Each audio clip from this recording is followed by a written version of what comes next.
Okay, so a topological sort is you have a graph and you sort it in a way where if there is an edge from one vertex to another, so this is in a directed graph, then when you list your vertices, so when you list your vertices, if one vertex is listed before another one, sorry, if there is an edge between two vertices, then whichever one appears first should be before. Okay? So that's a topological sort. And then there's this nice theorem which says that a graph has a topological sort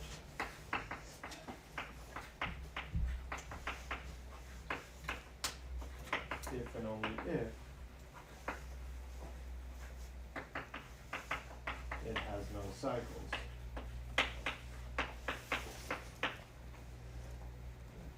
So again, topological sort means that once you list the vertices in your sorting, that if there's a edge from U to V, then U must appear before V in the sort.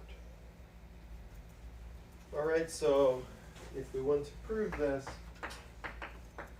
then because it's an if and only if, there's two things to prove. One is if you have a topological sort, there's no cycles. And the other thing you have to prove is if there's no cycles, there's a topological sort. So the first one we'll prove by contradiction. So suppose there is a topological sort.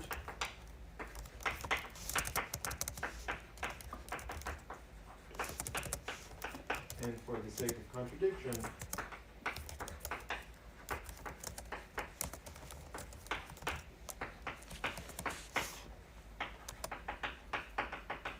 suppose there is a cycle.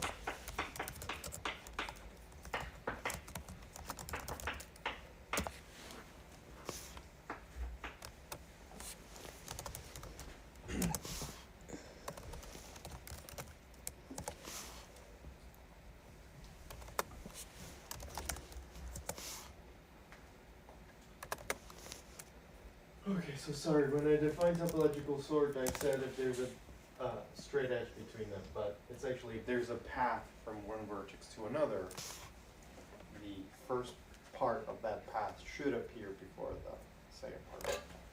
So now, if you have a cycle,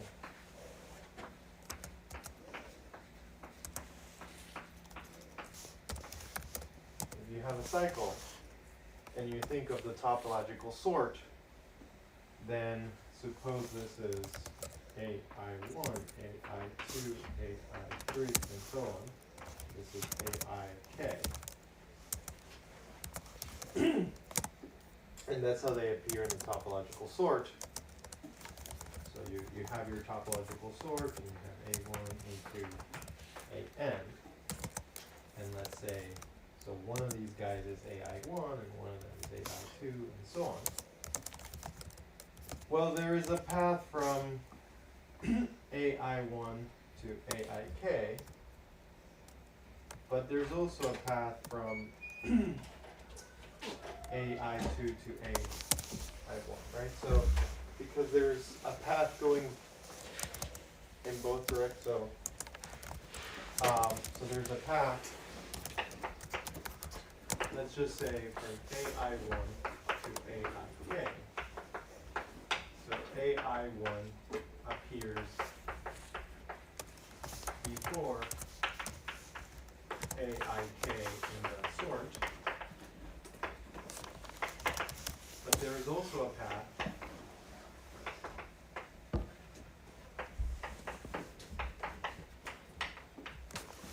from AIK to AI1.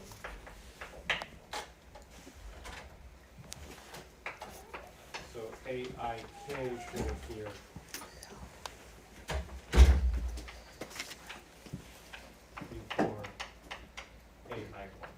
that's impossible, right? You have a sort, something has to appear before the other. You can't have it in both directions. So that's a contradiction. Okay, so if you have a cycle, well, there's a path from, say, here to here, but there's also a path from here to there. So because you have a path going in both directions, then you cannot have a topological sort. So if you have a cycle, you get a contradiction, and that proves that if you have a topological sort, there's no cycle. Now the more interesting, especially from a computer science perspective, is the other direction. Because when you're trying to prove that this implies there is a sort, probably the way to prove it is by creating an algorithm that builds the sort, right? So now let's do the other direction. Suppose there are no cycles.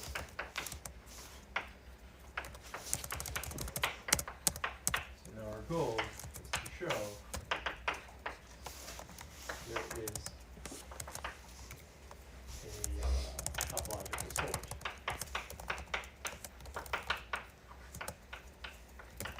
Okay, so we'll do induction. Induct on the number of vertices.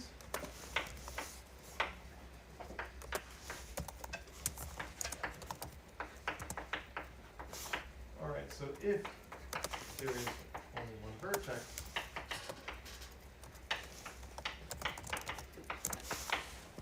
you can sort that one vertex, right?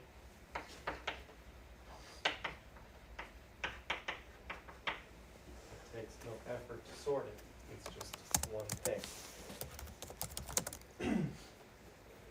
Alright, so now suppose the statement is true.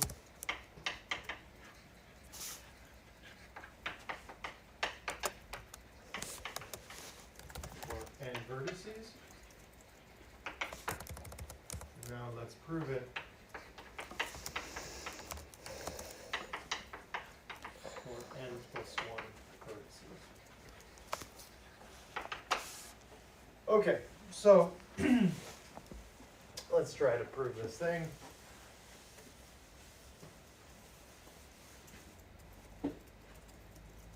Okay.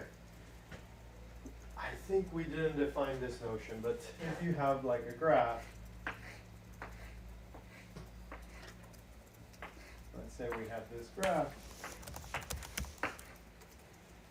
then the degree of a vertex is how many edges have that vertex. So like the degree here is 3, the degree here is 2, 3, 2, and 2, right? It's just how many edges use that vertex. So that's a very common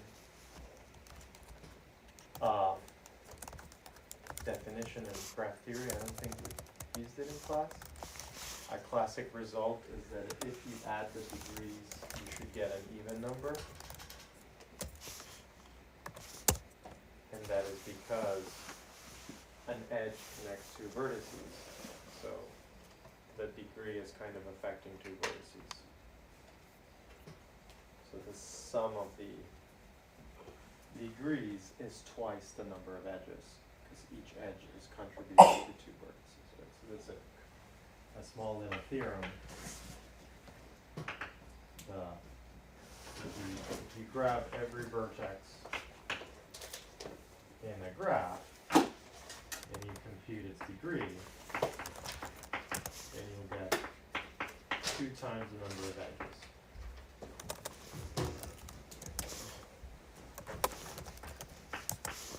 That's, again, very easy to prove. Every edge is lifting the degree of 2 vertices, right? So for every edge, the sum of the degrees goes up by 2. So if you add up the degrees, you get twice the number of edges. And this is a classic theorem that you can use in, there's this ancient problem, the bridges of Königsberg.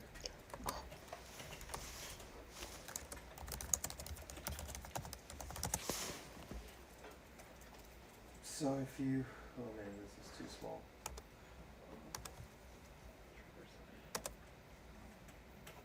So this is an old map of a city in ancient Russia. It's called Königsberg. And so there's these 7 bridges. So the question was, if you start in one location, could you walk through all the bridges exactly once and get to all the areas and get back? Right? So this was like a puzzle, and tourists would go there and try to do it. And then Euler proved that it's impossible. And how did he prove that it's impossible? Basically, with that theorem. So if you look at these bridges, you can think of each area as a vertex. So like, there's this part underneath. You can call that whole area. You put a dot for that area. And then there's this big one over there. Put it here. And then there's something in the middle. How many regions do we have? 1, 2, 3, 4.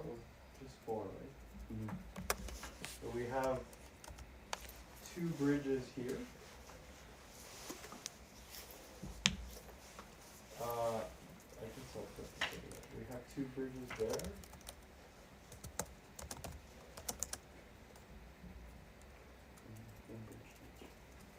And then there's a bridge from here to here.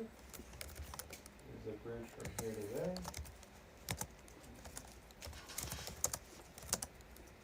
Let's see, so these 2 are these 2. Those are these 2. And then these 2 are those 2. And this is that one.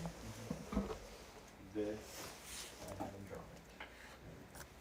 We have those bridges. And if you count the degrees of these bridges, you get 3, 1, 2, 3, 4, 5, 3, and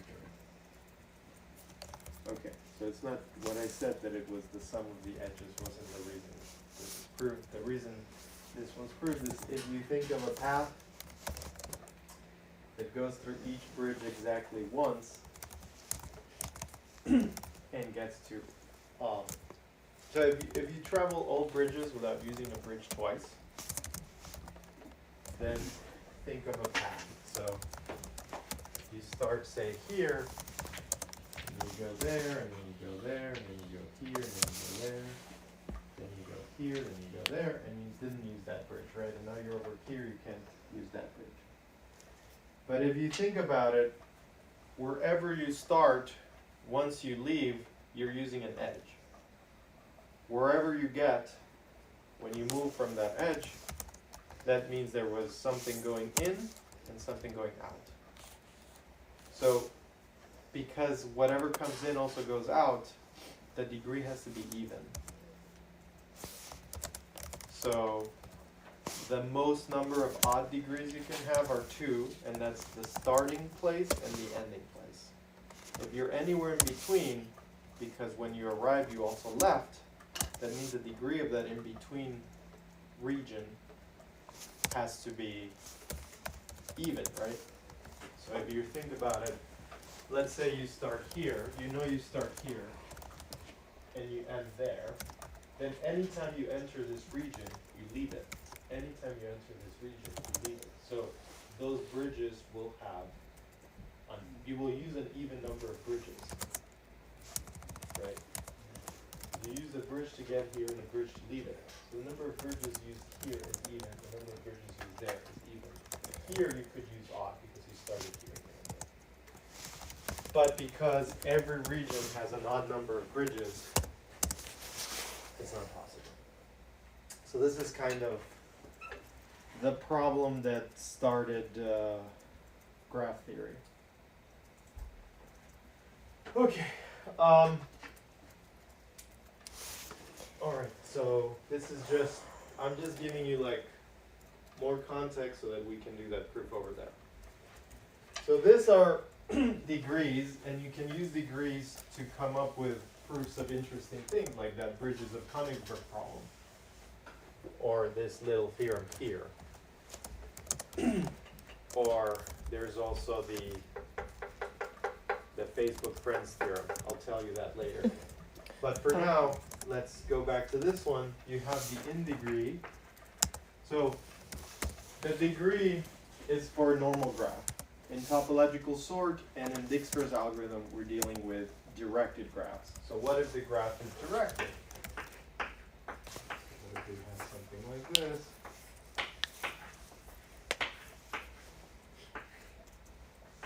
We have something like that. All right, so that is a directed graph. So then the notion of degree is not so easy. Like, is this guy the degree 3? What about that one? Looks like 2, this 3, this 2, this 2.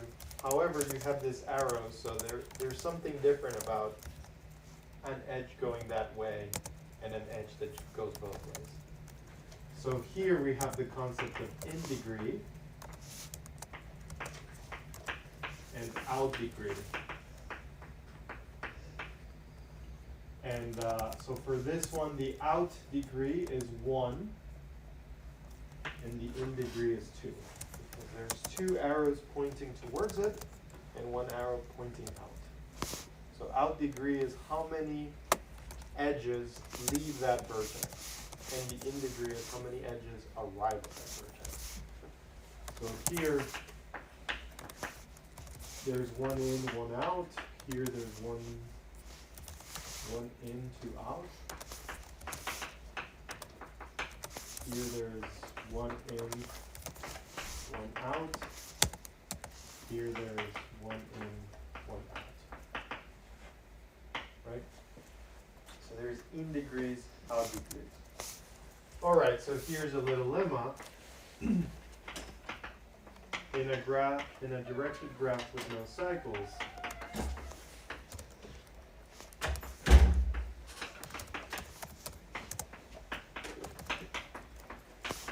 there is a vertex with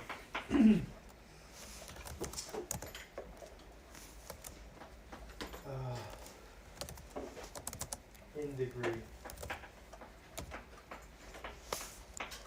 0.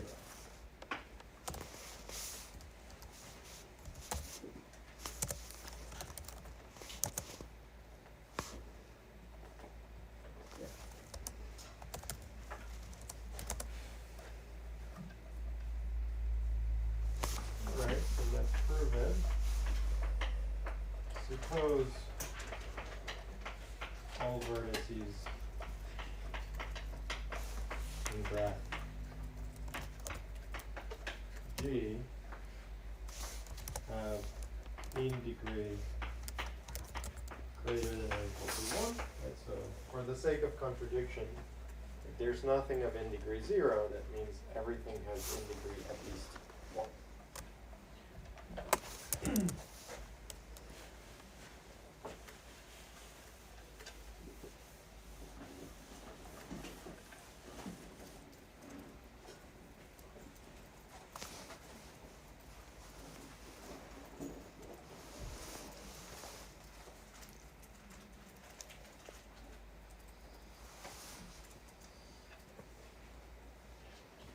Alright, so pick a, suppose G has n vertices, with n at least 1. So now let V be a vertex of G. Let's call it V1. Since V1 has in degree greater than or equal to 1, there exists V2 such that V2 goes to V1. So there's something that mapped into V1, so called the head of that edge V2, and the tail would be V1. But then Alright, since V2 has in degree at least 1,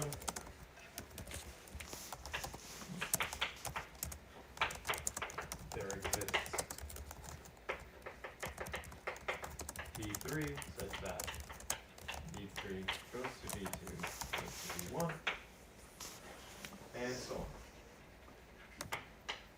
So we can continue to do this until we get to Vn plus 1.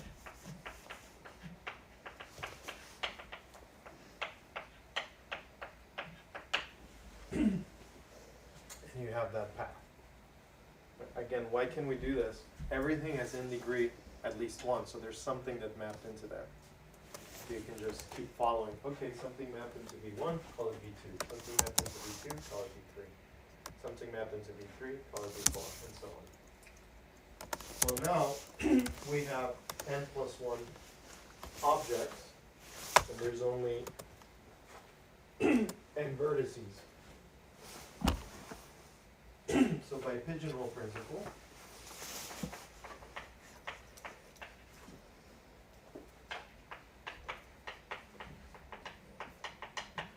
there is a repeat.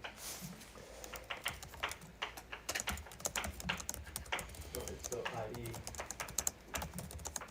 bi equals bj for some I different from j. Alright? But then what happens is that you have a cycle.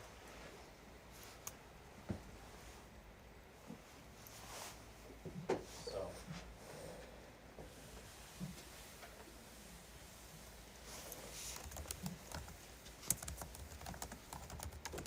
we have something like, let's suppose that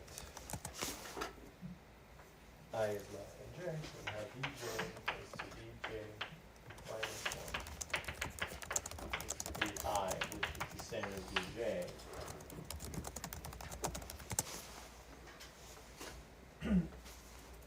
So that will be a cycle.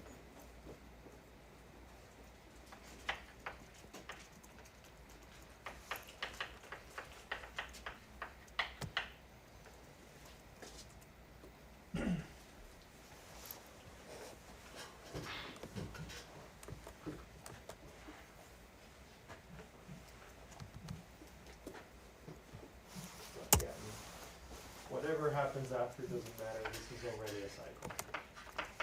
bj goes to bj minus 1 goes to bj minus 2.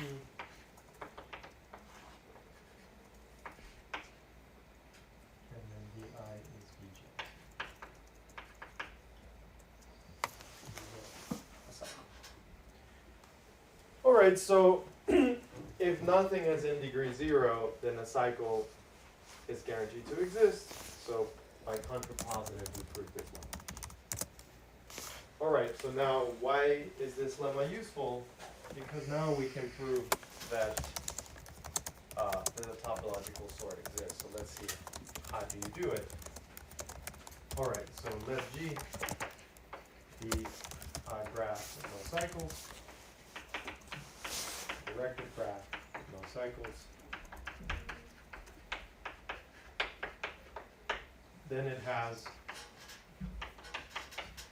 a vertex with in degree 0. Let's call this vertex V.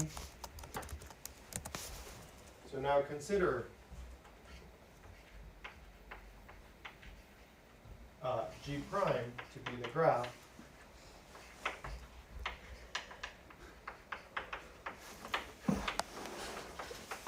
where we remove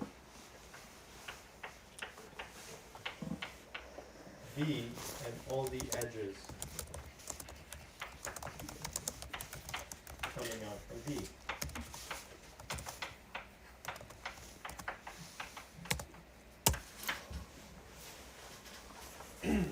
Let's show an example.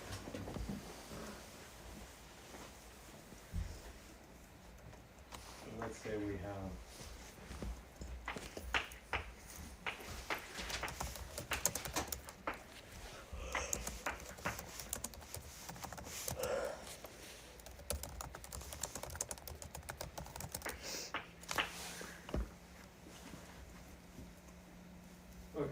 say we have this graph, then let's call it A, B, C, D, E, F.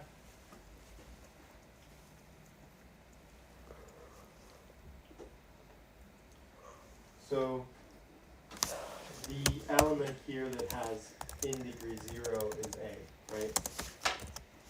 So you write down A, and now consider the graph where you delete A and the edges coming out from A.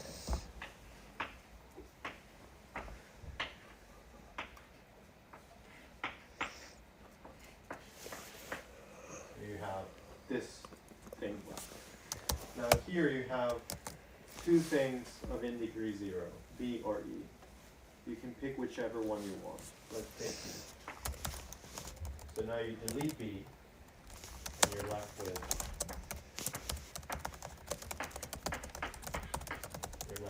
that. So now you can pick E or D. Let's pick D, and you're left with I use the same letter twice. Oh, this is a C, huh? Sorry. So now you're left with this graph over here. So these are kind of like the intermediate steps.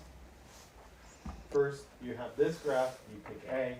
Then you have this graph, you pick B. Then you have this graph, you pick D. Then you have this graph, and you can pick any one you want, and in any order, and it doesn't matter. So that is a topological sort. There's many other topological sorts for this particular graph, because here, instead of picking B first, I could have picked C first. Here, instead of picking D first, I could have picked C first. And here, I can pick any of these in any order. So if you were interested for this graph, what are the topological sorts? This is one. This is another. This is another. And then from these guys, you can grab, no. So here you can put them in any order. So there's going to be 6 that have this kind of shape. Here you can swap these two. And here you can swap these two. So there's going to be 10 topological sorts for this particular graph. But anyways, I think the algorithm is kind of clear what's going to happen. You graph something of in degree 0. You write it down. And then, for what's left, you graph something of in degree 0 once you removed all the edges that came out from the original one. Right? So here, at the beginning, B does not have in degree 0, but after you remove these two edges, B has in degree 0. D does not have in degree 0, but after I remove this edge, it will have in degree 0. All right? Okay. All right, so the proof, I guess it's not complete yet, but I think you can see where it's headed. So G prime is the graph with n minus with n vertices. Why does it have n vertices? Because I did such a, we by induction assumed that the statement was true for n, and then we graph a graph with n plus 1 vertices. So G is a directed graph with no cycles and n plus 1 vertices. So we pick one of those vertices and we remove all the edges that come out from that vertex. So what is left is a graph that has 1 vertex less. So that's n. So since G is not cyclic, well, it's acyclic, then G prime is also acyclic. So then by the induction hypothesis,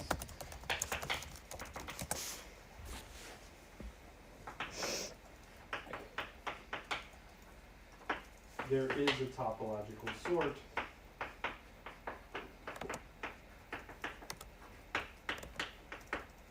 of G prime.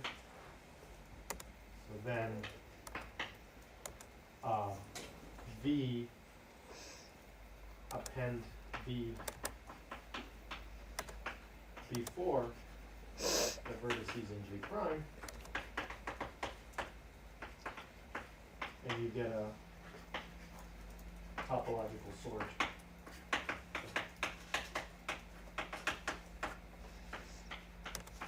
of G. All right, so you single out this vertex that has in degree 0, and from there, the topological sort will be straightforward. You just the proof is easy, you just do it by induction, but even the algorithm is easy to build. Okay, so that's topological sort. When we're doing the Dijkstra stuff,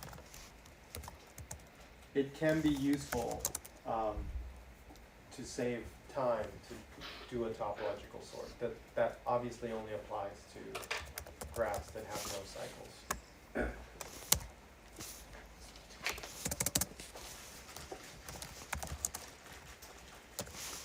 Okay.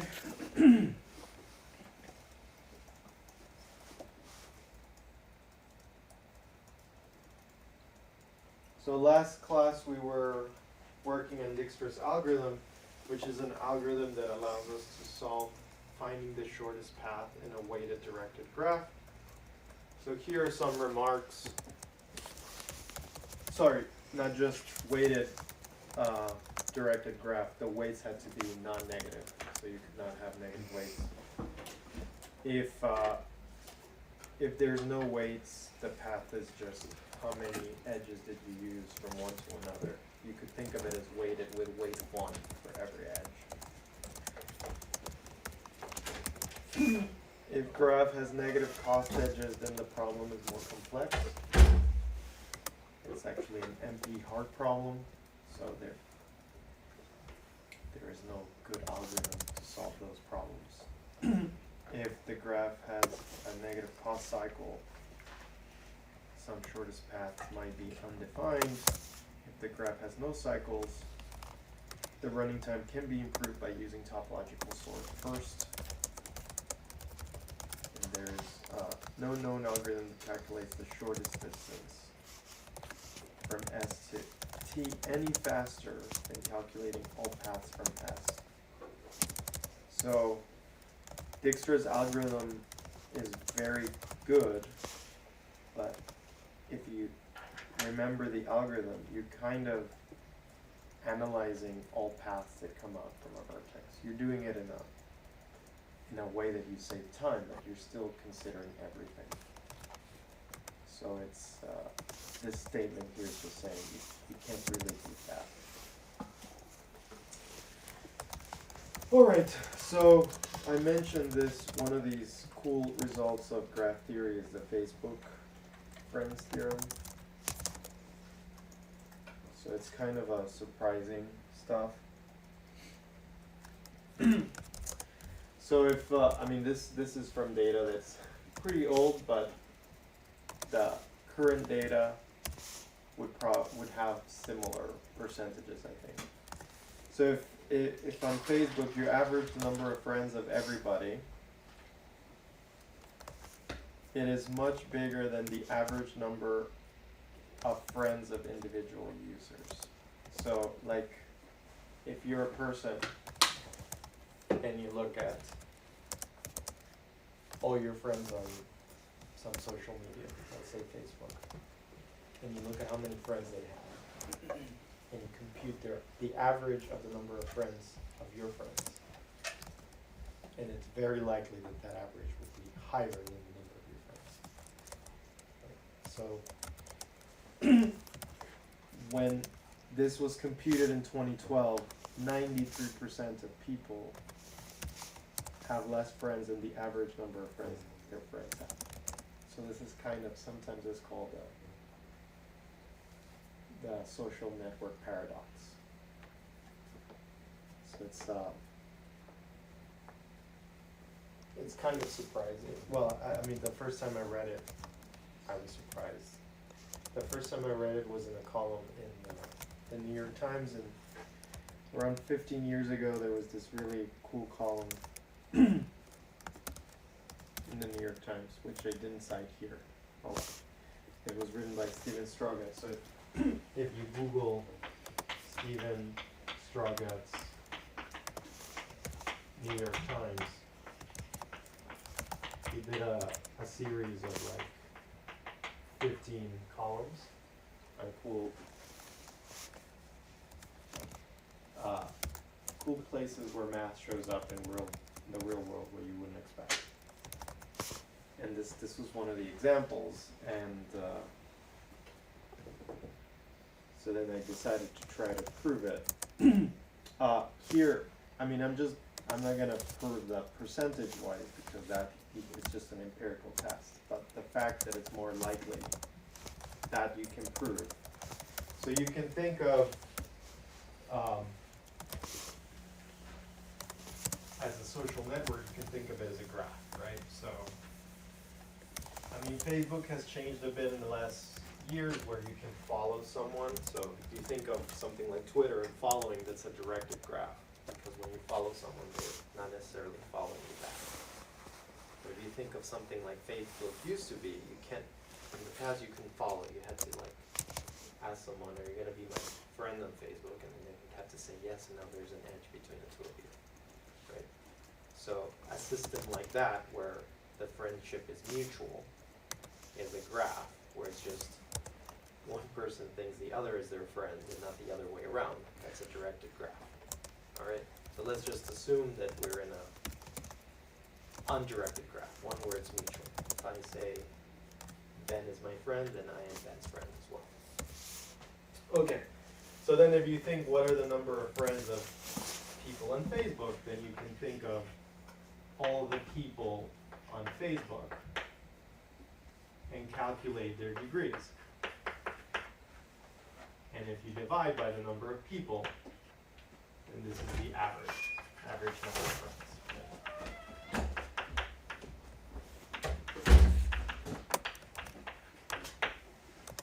Right? So that's kind of easy. Why is a degree the number of friends? Because how many friends you have, those are all the edges you create. Alright, so, and the number of edges that come out of a person is the degree, which happens to be the number of friends. So we're just adding all the friends and then dividing by the number of friends. Okay, but now what is the average of the average number of friends?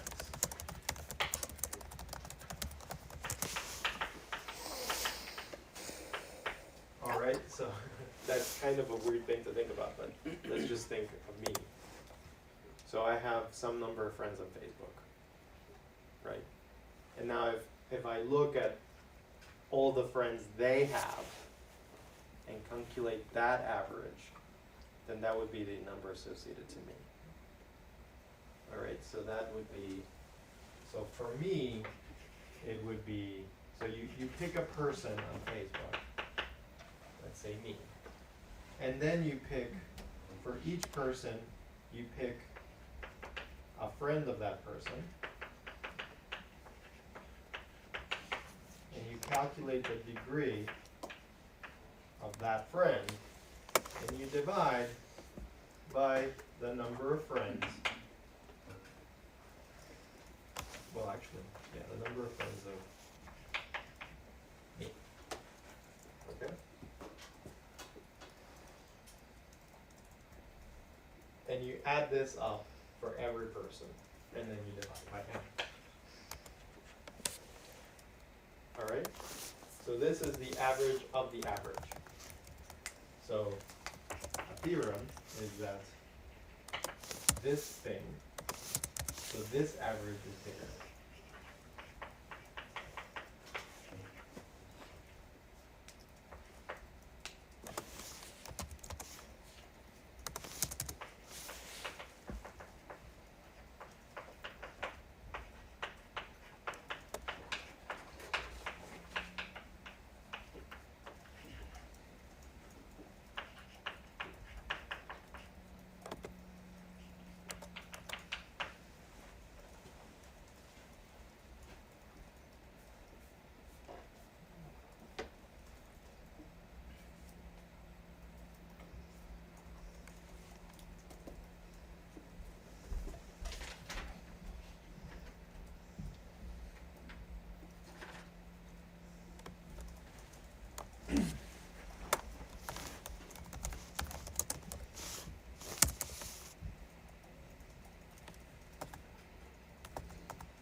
So the theorem is this one is bigger than that. Let's prove it.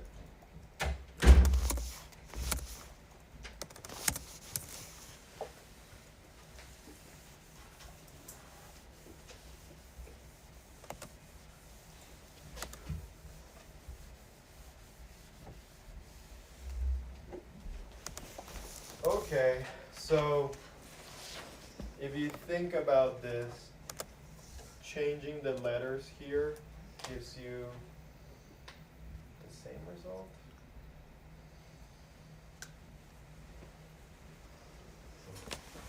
Okay.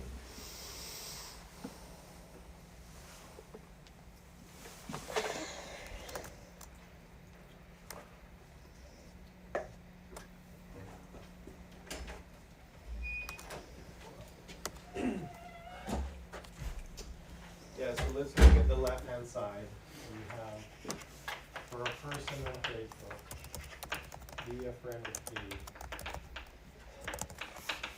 compute degree of E, but you're doing 1/the degree of P.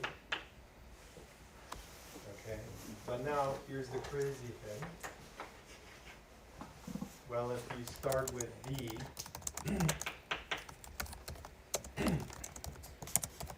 then if V is a friend of P, then P is a friend of V.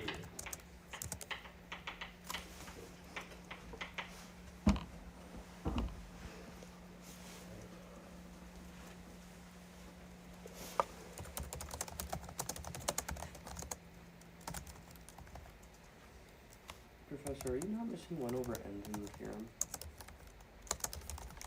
Well, I just got rid of them because they're irrelevant. Okay. I mean, if I prove this, that's all I need. If I divide by n, it makes sense. So when V is a friend of P, P is a friend of V. So I also get this.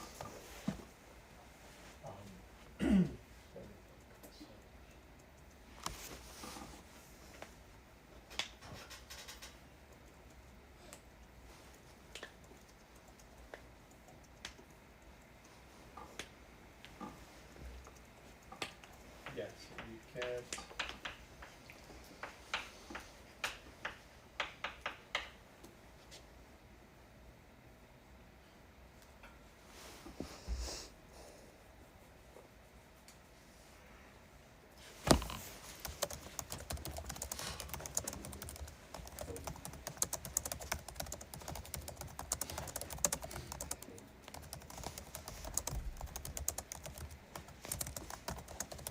yeah, so because of the symmetry that if one person is a friend of the other,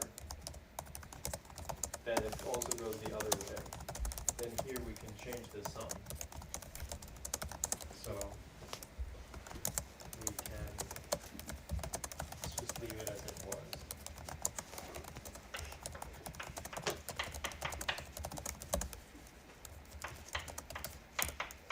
So these two things can be switched. Because whenever P is a friend of V, V is a friend of P. But now if we think about it, then I can change their names.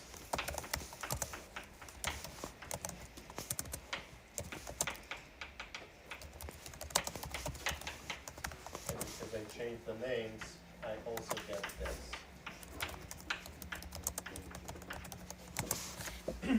Alright, so if I switch the order of these summations, I get this with the same thing. But now if I change their names, and I'm going to call VP and I'm going to call PV, I get that. So these two things are the same, which is kind of surprising. So if you add these two, let's call this A, then 2A would be the sum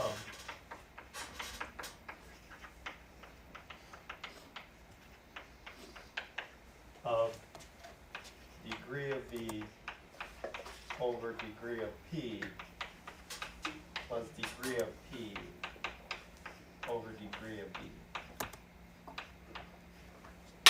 Okay?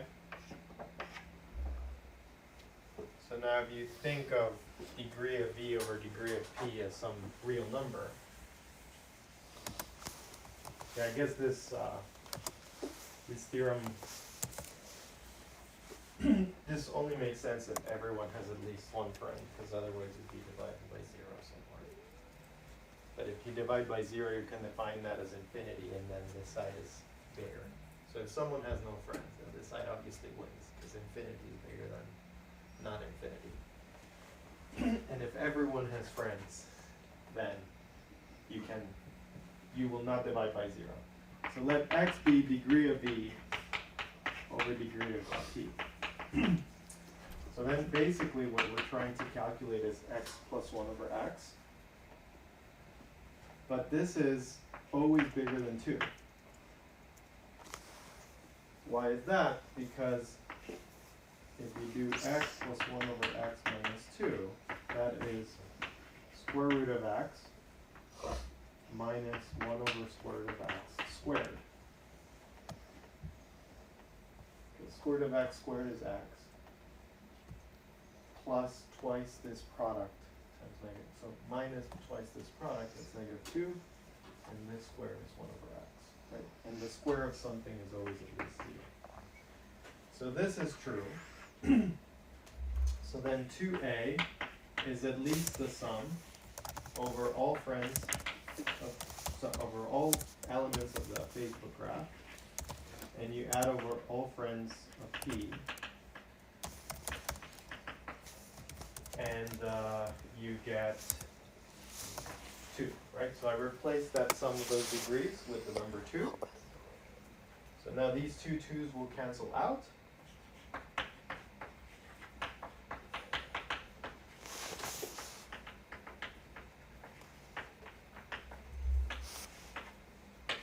But then this is just counting how many friends P has. And that's precisely the degree. So we get that the left side is greater than or equal than this, but this is the right side, so the theorem is proved.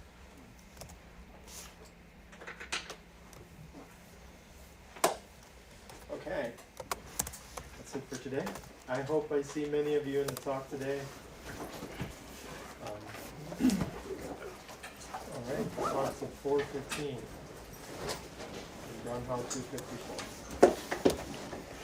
That might be the issue. What?